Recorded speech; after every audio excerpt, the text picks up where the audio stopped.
નમસ્કાર દર્શક મિત્રો, રિયલ સમાચારમાં આપનું સ્વાગત છે। સમાચારોની શરૂઆત કરતા પહેલા એક નજર કરીએ આજના મુખ્ય સમાચાર ઉપર।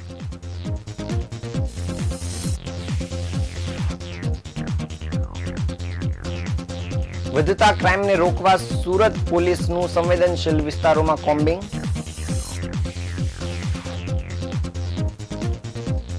હાઈકોર્ટના હુકમ બાદ પણ પાલન ન થતા આંગણવાડી બહેનોએ રસ્તા પર ઉતરી વિરોધ નોંધાવ્યો। જમવા બાબતે થયેલા વિવાદમાં માતાની નિર્દયતાથી હત્યા કરનાર પુત્રની ધરપકડ।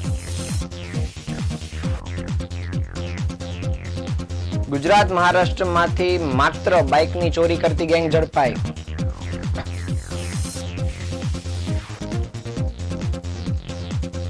મહાકામલ સંસ્થામાં માન્યતા વગરની ઠરતા વિદ્યાર્થીઓ મુશ્કેલીમાં મુકાયા। વિદ્યાર્થીઓએ કમિશનરને આવેદનપત્ર આપ્યું। સુરતમાં સ્વૈચ્છિક રક્તદાન પ્રવૃત્તિ શરૂ કરનાર સ્વર્ગસ્થ નરેન્દ્ર ગાંધીને શ્રદ્ધાંજલિ અર્પણ કરવા રક્તદાન શિબિર યોજાય।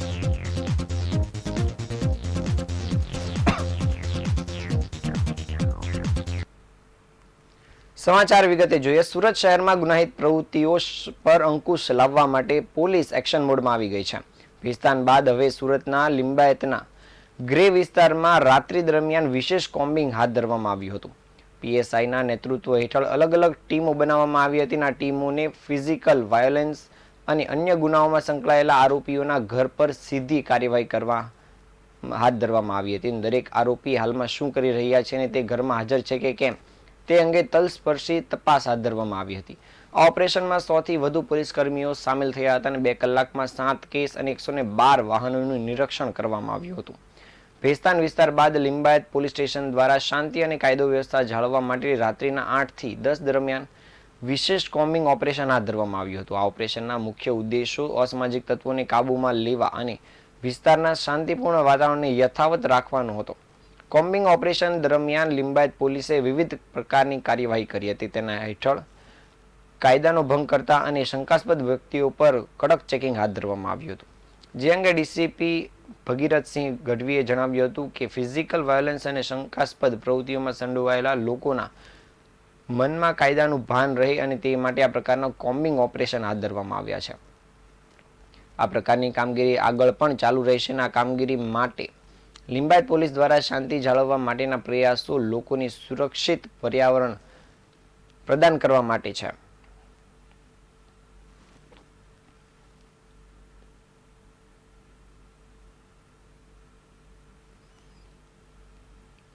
સુરતના રસ્તા પર ફરી એકવાર આંગણવાડીની બહેનો રસ્તા પર ઉતરી આવી છે।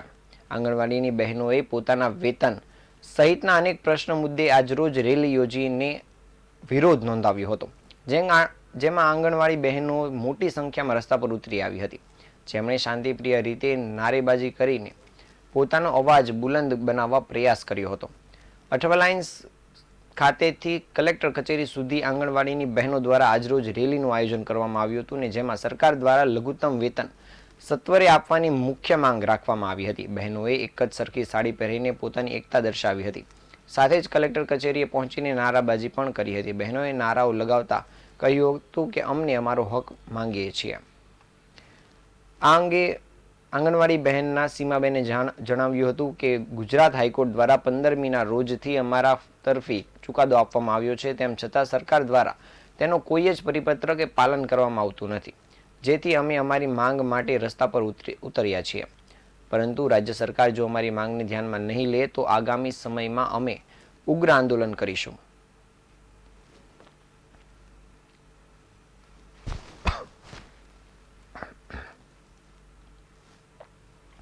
બેન શ્રી માલવે ગુજરાત આંગણવાડી કર્મચારી સંગઠનની પ્રવક્તા છું અને મારી સાથે અમારી આખી ટીમ ઉભેલી છે, જેમાં પ્રમુખ ઉપપ્રમુખ મંત્રી છે, મંત્રીઓ બધા ઉપસ્થિતિ છે। અમે આજે ઉભા થયા છે એના માટે કે હાઈકોર્ટે અમને ચુકાદા આપ્યું છે 16 તારીખથી કે તમે આ 3જા વર્ગ અને 4થા વર્ગમાં લેવામાં આવશે, પણ સરકાર શ્રીએ કઈ જાહેર કરી નહીં રહ્યું। એના માટે અમારી મોટી સંખ્યામાં આજે બહેનો આવેલી છે। અમારી લગભગ તો 1000 થી 1500 બહેનો છે અને અમારી માંગણીઓ ઘણા સમયથી અમારા લઘુત્તમ વેતનની જ હતી, જો કે સરકાર તો નહીં જોતી આવતી હતી, પણ હાઈકોર્ટે અમારા આંસુ જોયા અને તમારી મીડિયા, સોશિયલ મીડિયાની મહેરબાનીથી અમારું કામ બતાવવામાં આવ્યું. તો અમારું કામ જોઈને હાઈકોર્ટે નિર્ણય કર્યું કે અમને ત્રીજા અને ચોથા વર્ગના કર્મચારીમાં લેવામાં આવશે. પણ સરકારશ્રીઓ તરફથી હજુ સુધી કોઈ બી જીઆર અને કોઈ બી જાહેરાત કરવામાં આવતી નથી. એના માટે બહેનો રોષમાં છે અને જો નહીં કરશે, સરકાર નહીં માનશે તો અમે એનાથી ભયંકર લડતમાં આવવાનું છે. ડાયરેક્ટ અમે સડકો પર ઉતરી આવવાના. બધા બહેનો હવે ઠાની જ લીધું છે કે જંગી લડત આપવાના છે હવે સરકારને આપણે. ખટોદરામાં 85 વર્ષની માતાને માથા પર દસ્તો મારીને દીકરાએ મોતને ઘાટ ઉતારી દીધા ચકચાર મચી જવા પામી છે. માતાને જમવાનું આપવાની બાબતમાં તકરાર થતા દીકરાએ આ પગલું ભર્યું હોવાનું સામે આવ્યું છે. સગી જનેતાની હત્યા કરી દીધી હતી અને સાંજે બનેલી આ ઘટનાને પગલે પોલીસ પણ દોડતી થઈ હતી. જ્યારે પોલીસે આ બનાવમાં દીકરાની ધરપકડ પણ કરી છે. ખટોદરા પંચશીલ નગરમાં છેલ્લા ઘણા વર્ષોથી મૂળ ઓરિસ્સાના વતની અને 85 વર્ષના બંગાળી વૃંદાવન બિસ્વાલ તેના પુત્ર ગાંધી બિસ્વાલ અને પુત્રવધુ સાથે રહેતી હતી. મૂળ ખટોદરાના કારખાનામાં કામ કરે છે અને પુત્રવધુ ત્યાં કચરા પોતા કરવાનું કામ કરતી હતી.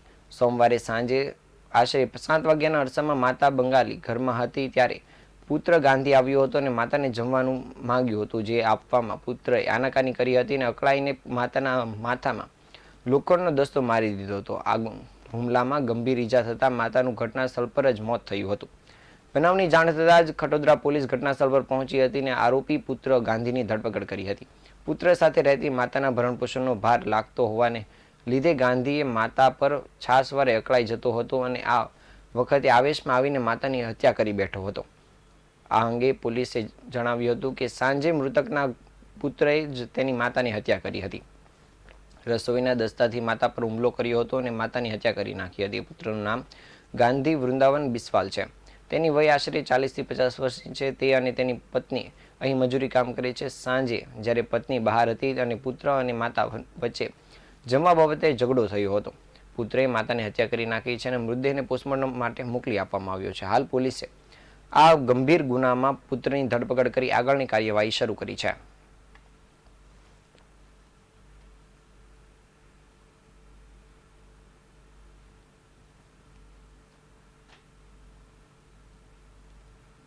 સુરતમાં વાહન ચોરી કરી ત્રાસ મચાવતી એક ગેંગને પોલીસે પકડી પાડવામાં સફળતા મેળવી છે. આ ગેંગ દ્વારા માત્ર બાઇક ચોરી કરવામાં આવતી હતી.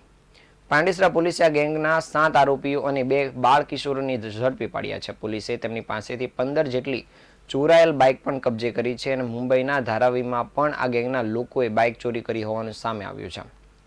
ડીસીપી વિજયસિંહ ગુર્જરના જણાવ્યા મુજબ આ ગેંગ 3 અલગ અલગ ટીમ બનાવીને ચોરીની ઘટનાઓને અંજામ આપતી હતી. આ ગેંગમાં 2 કિશોરો પણ સામેલ છે અને તેઓ વધુ પડતું ગુજરાત અને મહારાષ્ટ્રમાંથી ચોરી કરતા હતા. આરોપીઓ બાઇકના રજિસ્ટ્રેશન નંબર, ચેસિસ નંબર અને એન્જિન નંબર હટાવી દેતા હતા, જેથી વાહનોને ઓળખવું મુશ્કેલ બને. 4 બાઇકમાં આ પ્રકારની ફેરફાર કરવામાં આવી છે અને આ બાઇકની ઓળખ માટે ગુજરાત અને મહારાષ્ટ્રની આરટીઓની મદદ પણ લેવામાં આવી રહી છે. પોલીસે શ્રવણ ઉર્ફે સોનુ મૌર્ય, સતીશ હળપતિ, કિશન પ્રજાપતિ, ભરત પટેલ, કિશોર પરમાર તેમજ શૈલેન્દ્રસિંહ ઉર્ફે ટિંકુ રાજપૂત અને કિરણ પારધીની ધરપકડ કરી છે.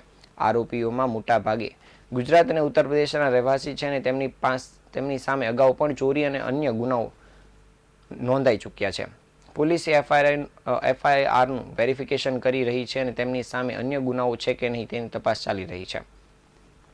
સુરત શહેરના પાંડેસરા પોલીસ સ્ટેશન તેમજ અન્ય અલગ અલગ પોલીસ સ્ટેશનમાં નોંધાયેલા કુલ 11 વાહન ચોરીના ગુનાઓની તપાસને પગલે પોલીસે ટીમે કુલ 15 મોટરસાયકલ અને મોપેડ કબજે કરી છે. હાલ પોલીસે આ તમામ આરોપીઓને લઈને આગળની કાર્યવાહી પણ હાથ ધરી છે.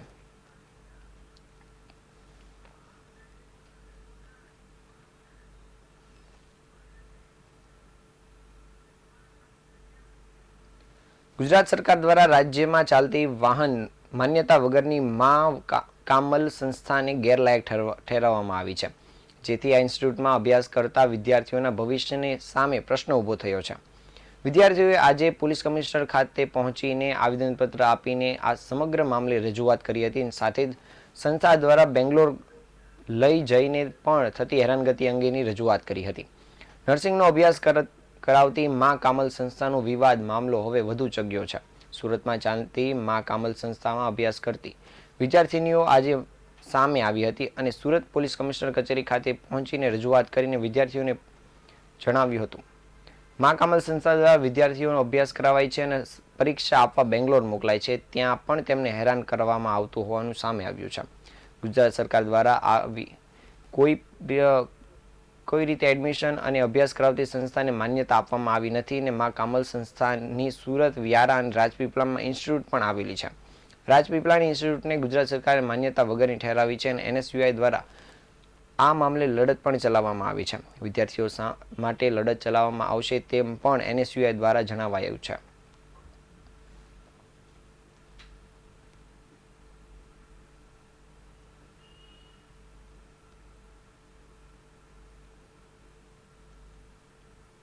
સુરત શહેરના નાનપુરા વિસ્તારમાં આજ રોજ નરેન્દ્ર ગાંધી મિત્ર મંડળ દ્વારા રક્તદાન કેમ્પનું આયોજન કરવામાં આવ્યું હતું, જેમાં મોટી સંખ્યામાં લોકો જોડાયા હતા અને રક્તદાન પણ કર્યું હતું.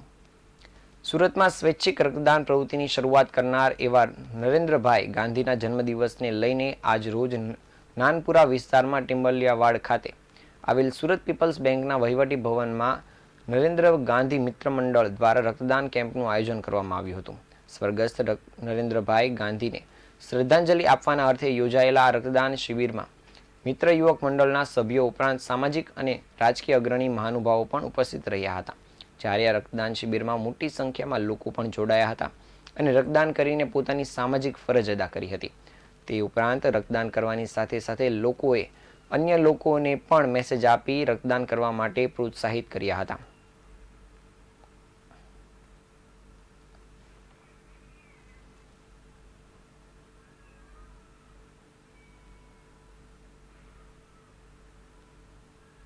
મારા ફાધર એટલે કે સ્વર્ગસ્થ નરેન્દ્રભાઈ ગાંધી કે જેઓએ સ્વૈચ્છિક આજના સમાચારના અંતે ફરી એકવાર નજર કરીએ આજના મુખ્ય સમાચારો પર.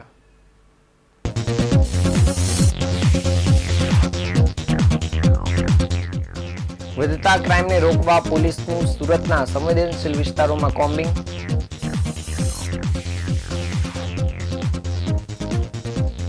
હાઈકોર્ટના હુકમ બાદ પણ પાલન ન થતા આંગણવાડી બહેનોએ રસ્તા પર ઉતરી વિરોધ નોંધાવ્યો.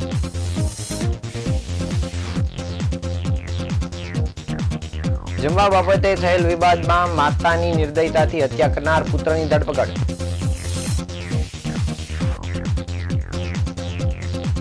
સુરત અને મહારાષ્ટ્રમાં માત્ર બાઇક ચોરી કરતી ગેંગ ઝડપાઈ.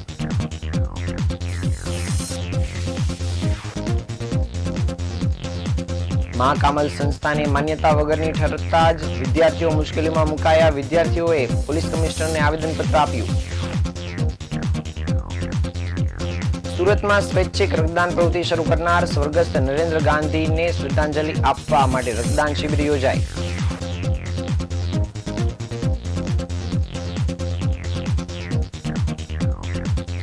આ હતા આજના સમાચાર. નવા સમાચારો સાથે ફરી મળીશું. ત્યાં સુધી રજા આપશો. નમસ્કાર.